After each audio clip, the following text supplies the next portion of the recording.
गरुड़ पुराण के अनुसार मांस खाना पाप है या पुण्य। पौराणिक कथा के अनुसार एक बार जब भगवान श्री कृष्ण एक पेड़ के नीचे बैठे बांसुरी बजा रहे थे तो उनकी तरफ एक हिरण दौड़ता हुआ चला आया और उनके पीछे जाकर छुप गया। वो हिरण बहुत ही घबराया हुआ था। भगवान श्री कृष्ण ने उस हिरण के सिर पर हाथ फेरते हुए कहा, क्या हुआ, तुम क्यों छुप रहे हो? उतने में उस हिरण का पीछा करते हुए एक शिकारी भी वहां आ पहुंचा और बोला, यह मेरा शिकार है, इसे मुझे दे दो, इस पर मेरा अधिकार है। तब भगवान श्री कृष्ण बोले, हर जीवित जीव पर उसका खुद का अधिकार होता है, न कि किसी और का। तब वह शिकारी क्रोध में बोला, यह मेरा शिकार है, इसे मैं पकाकर खाऊंगा। तब भगवान श्री कृष्ण बोले, किसी भी जीव को मारकर खाना पाप की श्रेणी में आता है। क्या तुम पाप के भागी बनना चाहते हो? मांसाहार पुण्य है या पाप, क्या तुम धर्म को नहीं जानते हो? तब वह शिकारी बोला, मैं तुम्हारे जितना ज्ञानी तो नहीं कि यह जानूं कि मांसाहार पुण्य है या पाप, पर मैं ये जानता हूँ कि जीव को मारकर खाना इसमें कोई हर्ज नहीं है। मांसाहार से तो मैं इस जीव को जीव बंधन से मुक्त कर रहा हूँ, फिर क्यों मांसाहार से मना किया जाता है? वैसे भी मैं इसको मारकर नीच योनि से मुक्ति दिलाकर पुण्य ही कमा रहा हूँ, फिर इस पर पाबंदी क्यों? इसे तो प्रोत्साहित करना चाहिए। जहाँ तक मैंने सुना है, जीव हत्या तो शास्त्रों में भी बताया गया है। राजा लोग शिकार किया करते थे। आज ही बताओ, मांसाहार पुण्य है या पाप? भगवान श्री कृष्ण समझ गए कि उसकी बुद्धि मांस खाने के कारण तामसिक हो गई है और इसने सोचने और समझने की बुद्धि भी खो दी है। फिर भगवान श्री कृष्ण बोले, तुम्हारे इस विषय पर पहले मैं तुम्हें कोई राय नहीं दूंगा। मेरी एक छोटी सी कथा सुनने के बाद तुम्हें उत्तर देना है कि मांसाहार पुण्य है या पाप, और तुम्हें मांस खाना है या नहीं। वह शिकारी सोचने लगा कि इसमें मेरा तो कोई घाटा है नहीं, इस कथा को मैं सुन ही लेता हूँ, मेरा मनोरंजन भी हो जाएगा और बाद में मुझे इस हिरण का मांस भी मिल जाएगा।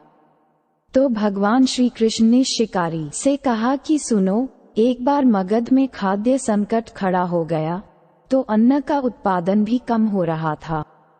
राजा को चिंता हुई कि यदि उस समस्या का शीघ्र निदान नहीं किया गया तो संरक्षित अनाज कोष भी खत्म हो जाएगा और संकट भीषण हो जाएगा। तो राजा ने अपनी राजसभा में मंत्रियों से पूछा, देश की खाद्य समस्या को सुलझाने के लिए सबसे सस्ती वस्तु क्या है? मंत्रीगण सोच में पड़ गए। चावल, गेहूं, आलू इत्यादि पदार्थों को उगने के लिए बहुत श्रम करना पड़ता है। वह तभी प्राप्त होते हैं जब प्रकृति का प्रकोप न हो। ऐसे में तो कुछ सस्ता हो ही नहीं सकता। तभी शिकार का शौक रखने वाले एक मंत्री ने सोचा कि यही उत्तम अवसर है, क्यों न अंधाधुंध शिकार के लिए राजा की अनुमति ले ली जाए। उसने सभा में कहा कि सबसे सस्ता खाद्य पदार्थ है मांस। इसके लिए धन का खर्च भी नहीं है और पौष्टिक खाना भी मिलता है। सभा में सभी मंत्रीगणों ने इस बात का समर्थन कर दिया, लेकिन मगध के मंत्री अभी भी चुप थे। राजा ने पूछा, मंत्री आप चुप क्यों हैं? आपने कोई अनुमोदन नहीं किया, आपका क्या मत है? मंत्री ने कहा, मैं यह नहीं मानता कि यह कथन सही है कि मांस सबसे सस्ता पदार्थ है, फिर भी इस विषय पर मैं अपने विचार आपके सामने कल रखूंगा। मंत्री उसी रात मांसाहार का प्रस्ताव रखने वाले सामंत के घर पहुंचे। सामंत ने इतनी देर रात को मंत्री को अपने घर आते देखा तो घबरा गया। किसी अनिष्ट की आशंका से वह कांप गया। मंत्री ने कहा, संध्या को महाराज बीमार हो गए, उनकी हालत बहुत ही खराब है। राज वैद्य ने कहा है कि किसी शक्तिशाली देह का 2 तोला मांस मिल जाए तो राजा के प्राण बचाए जा सकते हैं। आप महाराज के सबसे विश्वास पात्र हैं, इसलिए आपसे योग्य और कौन होगा? इसके लिए आप जो भी मूल्य लेना चाहे ले सकते हैं। आप कहे तो इस काम के लिए मैं आपको 1,00,000 स्वर्ण मुद्राएं भी दे सकता हूँ। एक बड़ी जागीर भी आप मांग सकते हैं, बस आप अपनी इच्छा कहें। मैं तलवार से आपके हृदय को चीरकर बस 2 तोले मांस निकाल लूंगा। ये सुनकर सामंत के चेहरे का रंग फीका पड़ गया। वह सोचने लगा, जब जीवन ही नहीं रहेगा तो 1,00,000 स्वर्ण मुद्राओं का मैं क्या करूंगा, और बड़ी जागीर भी किस काम आएगी। वह झटपट अंदर भागकर गया और अपनी तिजोरी से 1,00,000 स्वर्ण मुद्राओं की पोटली लेकर आया। मुद्राएं देकर उसने मंत्री के पैर पकड़ लिए और गिड़गिड़ाते हुए बोला, मंत्री जी, मैं आपकी 1,00,000 मुद्राओं में अपनी 1,00,000 मुद्राएं और मिलाता हूँ। इन मुद्राओं से आप किसी और सामंत के हृदय का मांस खरीद ले, किंतु मुझे जाने दे। ये बात किसी और को पता न चले। मैं आपसे हाथ जोड़कर निवेदन करता हूँ। मंत्री जी यह सब समझ चुके थे। मंत्री सामंत को थोड़ी और मानसिक पीड़ा देना चाहते थे। मंत्री ने आगे कहा, सामंत, आप शरीर से बलवान है, आपकी कद काठी महाराज से मिलती जुलती है, इसलिए राजवैद्य ने खास तौर पर आपका ही नाम लिया है। आपके दान से हमारे अच्छे राजा की जिंदगी बच सकती है। आप कहे तो मैं आपको अपना मंत्री का पद देने को तैयार हूँ और खुद आपका कर्मचारी बनकर रहूंगा, पर प्रजा से हमारे राजा न छीने। सामंत तो फंसता हुआ दिख रहा था। उसने शरीर पर अंग वस्त्र रखकर अपने जूते भी पहन लिए। वह अब वहां से भागने वाला था।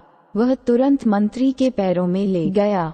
उसने याचना की, मंत्री जी, मैं इसके योग्य नहीं हूँ। जब प्राण ही नहीं रहेंगे तो मंत्री पद का या राजा का सिंहासन भी मिल जाए तो मैं उसका क्या करूँगा। आप चाहे तो मेरा सब कुछ ले लें, पर मेरे प्राण न लें। मैं अपना ये भवन और सारा धन आपको सौंपता हूँ। रातों रात राज्य से निकल जाऊंगा। इतना कहकर वह अपने घोड़े पर बैठने लगा और आवाज आई कि तुम तो जा रहे हो, लेकिन अपने परिवार को पीछे छोड़े जा रहे हो। उनका यहाँ क्या होगा? सामंत बोला, मेरे अपने प्राण से प्रिय कुछ भी नहीं है। जब जीवन ही नहीं रहेगा तो कुटुंब का क्या करूँगा? जीवन रहा तो ऐसे ही सुखी रह लूंगा। इतना कहकर घोड़े पर छलांग लगाकर बैठ भी गया। वह अभी चलने को ही था कि मंत्री ने घोड़े की लगाम पकड़ ली। वह सामंत से बोला, भागने की जरूरत नहीं है, आप आराम से घर पर ही रहो। मैं किसी दूसरे सामंत के घर जाता हूँ। ये कहकर मंत्री वहां से चले गए। मंत्री के वहां से जाने के बाद सामंत के अंदर कुछ जान तो आई, परंतु बेचैनी बनी रही। उसकी नींद खराब हो चुकी थी। मुद्राएं लेकर मंत्री बारी बारी से सभी सामंतों के घर पहुंचे और सभी से राजा के लिए हृदय का 2 तोला मांस मांगा, परंतु कोई भी देने के लिए राजी नहीं हुआ।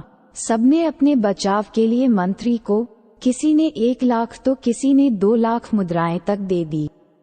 उस प्रकार मंत्री ने एक ही रात में लाखों स्वर्ण मुद्राएं जमा कर ली। फिर सुबह होने से पहले ही अपने महल में पहुंच गया। अगले ही दिन राजसभा में सभी सामंत समय से पहले ही पहुंच गए। सभी यह जानना चाहते थे कि राजा स्वस्थ है कि नहीं, लेकिन कोई भी किसी से भेद नहीं खोला था। सबको राजवैद्य की तलाश थी। उनसे ही उन्हें कुछ सूचना मिल सकती थी। मंत्री ने सैनिकों को आज्ञा दे रखी थी कि जब तक महाराज राजसभा में ना आए तब तक किसी भी सामंत को महल से बाहर जाने की आज्ञा नहीं है। राजा सभा में अपनी चिर परिचित गति में आए और अपने सिंहासन पर आकर बैठे।